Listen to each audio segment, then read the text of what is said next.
தண்ணி பாட்டில் இருக்கா? தண்ணி பாட்டில்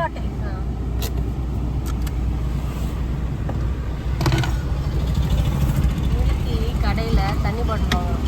ஏன் யூஎஸ்னா வால்மார்ட்ல இறங்கி போகணும் 10 கிலோமீட்டர்.